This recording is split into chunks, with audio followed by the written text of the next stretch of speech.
Hello, Namaste, Assalamu alaikum, welcome to Cricket for Us, and today we're going to talk about the brilliance that England showed in this test series against New Zealand. They won it 3-0, clean sweeping, whitewashed, and the current world test champions have been demolished and destroyed in every aspect. Let's start off with the England batting, something that has been completely and utterly criticised over the past year and a bit, because England has only won one test match out of 17 that they played, and now they've won 3 on the trot in this series, and that is largely due to the approach and the mindset of this particular team. New coach, new captain, new mindset, okay? And it is definitely very, very visible. You see Jack Leach being given an aggressive field, mid-on and mid-off are up, not chilling out at the boundary, right? There is an aggressive approach to the way Ben Stokes has captained this side, be it the way he's carrying himself, and the entire team has their chest puffed out because they're batting and behaving a certain way, the way they want to behave and the way they want to play, which is an aggressive way of cricket. Even in test cricket, their their run rate for the last 2 matches was 4.98. That is almost 5 in a test series. This is not an ODI series, it is a test series, and they're batting that quickly. You have Johnny Bairstow scoring 394 runs at an average of 70 odd with a strike rate in excess of 110 in a test series. You have Joe Root hitting freaking reverse sweep or switch hits over third man for 6 to a fast bowler running in. Okay, you see Daryl Mitchell, a guy who for me was an all-rounder who could, bowl a bit, bat a bit. This guy scored over 500 runs in this test series. On top of that, this guy was sensational for New Zealand. Him and Tom Blundell were the best parts of their entire batting lineup because every single other person failed. Kane Williamson, part of the big three, Fab Four, has been the downtrodden part of New Zealand. Who would have thunk it, right? Who would have thought that Kane Williamson would be out of nick? And he is, because we see Kohli out of nick, Smith out of nick, Williamson out of nick, and Joe Root is eating it all up. He scored 10 centuries in the last year and a half, while these other three from the Fab Four have scored no centuries in Test cricket since then. So definitely Joe Root is proving to be an amazing touch and playing amazing cricket right now. Like I said Kane Williamson, Tom Latham, the opener for New Zealand, who apart from the last innings that he played in this series, which was 76 I believe, until that point he had the worst series I've seen for Tom Latham in quite some time. Single digits or in the 10s and 20s and getting out cheaply, and thankfully finally he did get 70 odd, but he was just not the Latham we know and love. And the only players that helped New Zealand stay afloat was Mitchell and Blundell. Blundell also faced so many deliveries. The partnerships between these two were the best facet of this entire New Zealand side, this entire series. Mitchell played over 1,000 deliveries in this series. Blundell faced over 700 deliveries because they came in so quickly. It looked like both teams swapped places. New Zealand did not have a middle order. New Zealand had 1 or 2 guys coming in lower down the order trying to save the match, and their bowlers doing okay. And then for England, their middle order is firing. Ollie Pope scored 100, scored a 50. Joe Root, like I said, averaging 99 for the series, 396 runs. Him and Bairstow in the top 3 run getters of this series, obviously after Daryl Mitchell. And Bairstow's brilliance and aggressive nature has just been put a spotlight on, and he is eating it all up. He is batting like an absolute boss. He's batting like it's white ball cricket, and we can see why he's so dangerous in white ball cricket. And he's brought the same form here.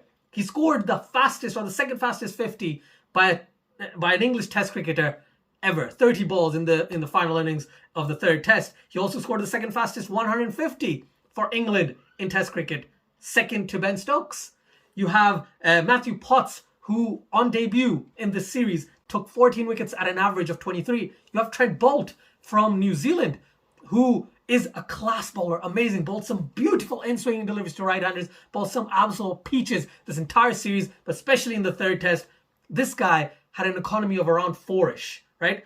That's shocking to me because he's such a good bowler, but the English batsmen literally paid no respect to who they're facing. They were just like, I'm going to bash, just smashed it all over the place. They were just very attacking, and it worked in their favor. It's not always going to work, but high risk, high reward, right? And they won the series 3-0. Trent Bolt, like I said, 16 wickets, highest wicket taker of the series. But for me, I was just very impressed with Matthew Potts. He took 14 wickets, second highest wicket taker, and was very, very impressive for a young man coming into a very important series and averaging less than 24. Extremely, extremely impressive and shows good signs. He opened the bowling in the third test as well. So different ways he's been utilized, and he's seemed to grab it with both hands. You have Jack Leach, someone who's been given an aggressive field set, someone who has been given the responsibility to, yes, hold the runs, but also pick up wickets. And dude took a 10-fer in the third test, right? He took 2 5-fers in that match and bowled brilliantly. He was absolutely sensational, right? I talk about Jack Leach's bowling. You compare it to New Zealand spinners. There was a stark difference between the two, because New Zealand, they picked the wrong players for the wrong matches, right? They picked Ajaz Patel in the first one, they picked Matt Henry in the second, and then Neil Wagner in the third. Jameson got injured after being the only guy, apart from Bolt, who looked like getting English batsmen out, and he unfortunately got injured in the second match. Colin de Grandhomme got injured in the first match as well. So it was a bit of a sad show from a New Zealand perspective. I hope everyone who is injured does recover. But still, England were just... They dominated. This was a dominating performance. It was just like England had made up their minds about how they were going to play, and they executed their plans, and the plans worked a treat. England also now, if you look at the stats, the only team in Test cricket to have chased 250 plus in 3 consecutive Test matches in one series. And they've chased it and won the matches easily.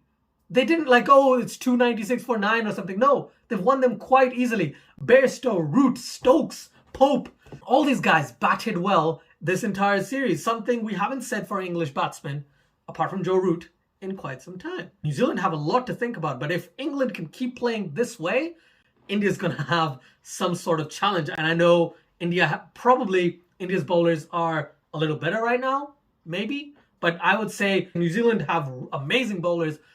Trent Bolt bowled well. Tim Southee, unfortunately, not one of his best series. But no one barring Bolt, apart from initially Jameson, looked dangerous at all. But I think with the Indian bowlers, they might find the spin coming into it. You have Siraj, you have Bumrah, you have different unique angles as well that will be utilized when India plays. So if England can play like this against India, they could get skittled out for 25, or they can score 250 in 40-50 overs. And that's the way England wants to play. And if they're going to play like that, then kudos to them, because I remember them trying this before. It worked for a little while. And there's a really nice stat I think I showed on the live stream. 37% of aggressive shots played since Brendan McCullum and Ben Stokes have become the leaders of this England side, and it's great to watch. And for anyone who's supporting New Zealand, I'm really sorry, but New Zealand were outplayed in this series. It didn't look like they were anywhere close to winning any of the matches, so something I didn't expect. Last points, batsman of the series. I know obviously Darryl Mitchell, most runs, batted brilliantly, saved the matches for New Zealand, but I would have to give it to Jonny Bairstow. The way he constructed each individual innings was just up there. And the bowler of the series kind of can easily give it to Trent Bolt, but for a debut series, Matthew Potts was extremely, extremely outstandingly brilliant. Too many adjectives. Let me rephrase that. He was very good, right? He was very good. He was accurate, and he picked up wickets, controlled the runs, and got the job done. So good job to him. And moment of the series for me, I could say Bairstow's 150, the way he played and the way Broad came out in the third test and just went crazy, 42 of 36. But I could mention Jamie Overton debuting in the third test and got a wicket in the first innings. And then when he came out to bat, he scored 97 in his first ever test knock. That's one of the moments up there for me. That and Bairstow's 150 have to be up there. Thank you everyone for watching. Please do like, share, and subscribe if you do like the content. Do let me know your thoughts about this series and what England is going to do next. How are they going to do it? Will they continue the way that they're going? Because if they do, every opposition will need to watch out, because England do look kind of very dangerous right now. So let's see how it goes. And yeah, New Zealand fans, commiserations. I'm sure you can pick yourselves up, because New Zealand is a really, really good team. I don't know if they're in transition. They kind of are with no Taylor, no Watling, etc. But I think Devon Conway had a pretty bad series too, I must say. He had a couple of decent performances, but he didn't look the same Devon Conway that we saw last year. Him and Williamson's form has dropped kind of together, especially in Test cricket in Red Bull. So yeah, that's it, folks. Thank you so much for watching, and until next time, take care.